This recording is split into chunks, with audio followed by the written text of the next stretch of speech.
늦은 오후 창밖에는 잔잔한 빗방울이 흩날리고 있었다. 김도혜 엄마는 낡은 책상 위에 올려둔 딸의 휴대폰을 조심스레 손에 쥐었다. 사고 이후로 차마 들여다볼 수 없었던 물건. 그러나 이제는 딸의 흔적을 하나라도 더 간직하고 싶어 마음을 다잡았다. 사진첩을 열자 해맑게 웃는 도희의 얼굴이 연이어 눈에 들어왔다. 친구들과 찍은 사진, 가족여행에서의 모습, 그리고 혼자 거울 앞에서 장난스럽게 찍은 셀카까지. 그 모든 순간들이 이제는 돌아올 수 없다는 사실이 엄마의 가슴을 찢어밟기듯 아프게 만들었다. 문자와 일정표를 하나하나 정리하던 중 낯선 폴더 하나가 눈에 들어왔다. 통화 녹음. 이게 뭐지? 호기심 반 그리움 반으로 폴더를 눌렀다. 그리고 재생 버튼을 누른 순간 꽝! 귀를 찢는 듯한 충격음이 흘러나왔다. 엄마는 본능적으로 몸을 움찔하며 휴대폰을 떨어뜨릴 뻔했다. 이어서 들려온 건 아, 제발 살려주세요, 제발. 그 목소리. 결코 잊을 수 없는 목소리. 딸 도희의 마지막 절규였다. 엄마의 손은 미친 듯이 떨렸고 눈물이 쏟아졌다. 가슴 속 깊이 묻어두었던 상처가 다시 벌어지는 듯한 고통이 몰려왔다. 그러나 그때 녹음 파일은 계속 이어졌다. 잠시 정적이 흐른 후 낮고 불안한 목소리가 들려왔다. 어떻게 사람 친 거 아냐? 다급하면서도 겁에 질린 목소리. 그리고 바로 이어진 또 다른 목소리. 냉정하고 잔혹할 정도로 차가운 어투. 조용히 해. 괜히 떠들지 마. 엄마는 숨이 턱 막혀왔다. 이 목소리 낯설지 않았다. 근데 저 사람 피가 너무 많이 나잖아. 신고해야 하는 거 아니야? 우리가 신고하면 꼬리 밟히는 거야. 그냥 두자. 아무도 못 봤어. 빨리 가. 엄마의 눈이 커졌다. 그 목소리의 주인은 바로 황기찬, 그리고 강세리. 그 순간 머릿속에서 모든 조각들이 맞춰졌다. 그동안 언론이 사람들의 입이 떠들어대던 억측들. 최자영이 도희를 죽였다. 자영이 도희를 밀쳤다더라. 그 잘못된 소문들 때문에 엄마는 자영을 원망했고 그녀의 딸인 강재인마저 증오했다. 하지만 지금 이 순간 진실은 녹음 속에서 선명하게 살아 숨쉬고 있었다. 도희를 치고도 모른 척 떠나버린 사람들. 살려달라는 아이의 마지막 울부짖음을 외면한 사람들. 그들은 바로 황기찬과 강세리였다. 엄마의 두 눈에서 뜨거운 눈물이 흘러내렸다. 손으로 입을 막으며 흐느끼던 엄마는 결국 무너져 내리듯 바닥에 주저앉았다. 도희야, 엄마가 미안해. 이제야 알았다. 너를 죽인 건 자영이가 아니었구나. 며칠 후 김도의 엄마는 떨리는 발걸음으로 최자영의 집을 찾았다. 자영은 예상치 못한 손님의 방문에 놀랐지만 차가운 시선을 감추지 않았다. 여기 웬일이세요? 엄마는 두 손을 꼭 모으고 깊이 고개를 숙였다. 자영씨, 정말 미안해요. 지금까지 당신을 원망했던 거 다 거짓이었어요. 내 딸을 죽인 게 당신이 아니었어. 전부 황기찬과 강세리였어. 자영은 순간 얼어붙은 듯 엄마를 바라보았다. 그동안 수없이 억울함을 삼켜야 했던 그녀의 눈가에 복잡한 감정이 스쳐갔다. 이제야 믿으시겠다는 거예요? 엄마는 눈물을 흘리며 고개를 끄덕였다. 녹음 파일을 들었어요. 내 귀로 똑똑히 들었어요. 도희가 마지막으로 남긴 목소리, 그리고 그들의 대화까지.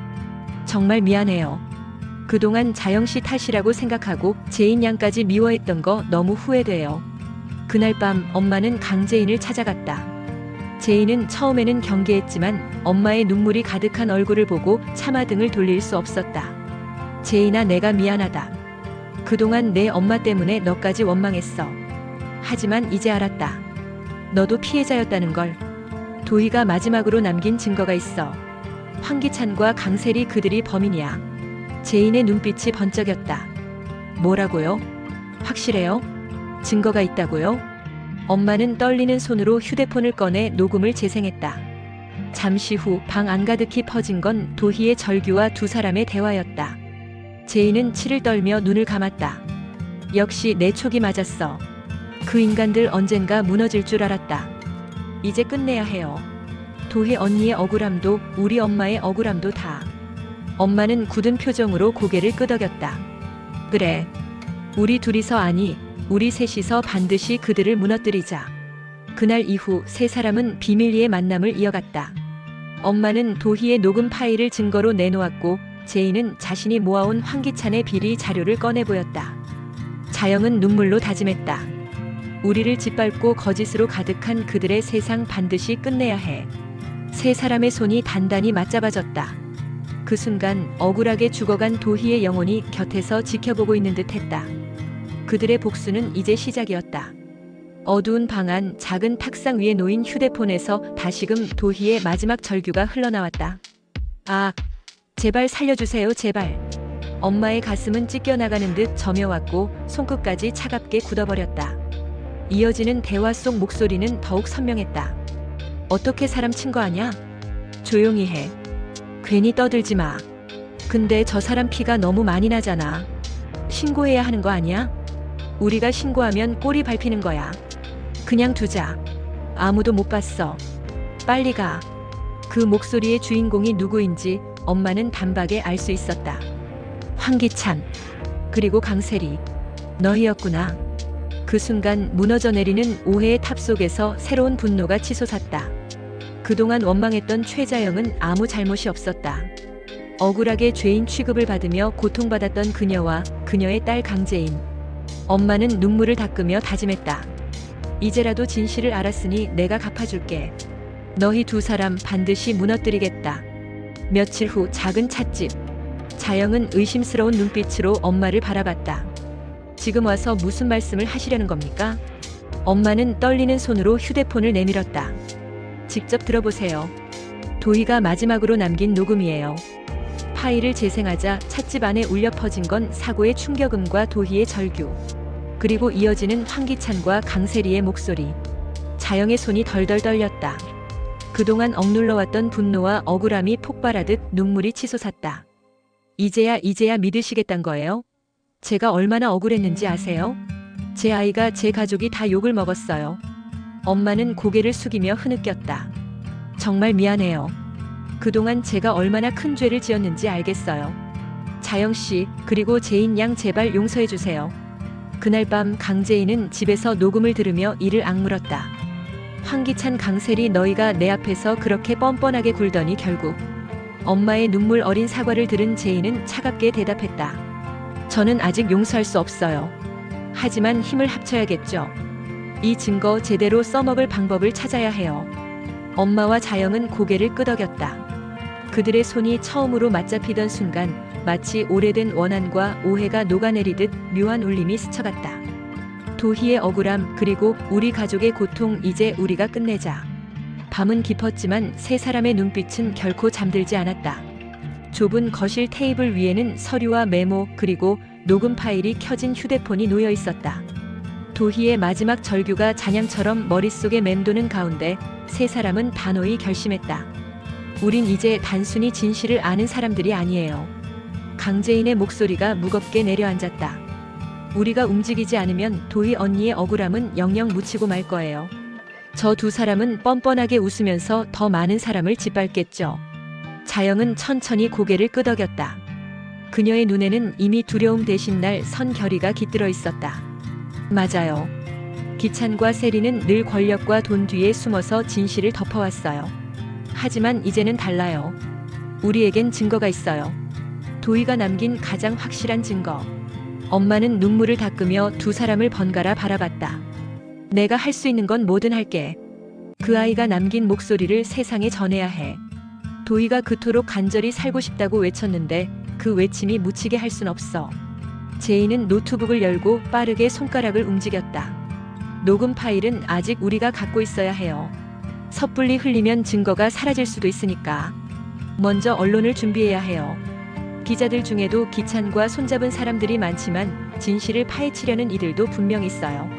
자영이 조심스럽게 물었다. 누구를 믿을 수 있을까요? 제인은 잠시 고민하다 입을 열었다.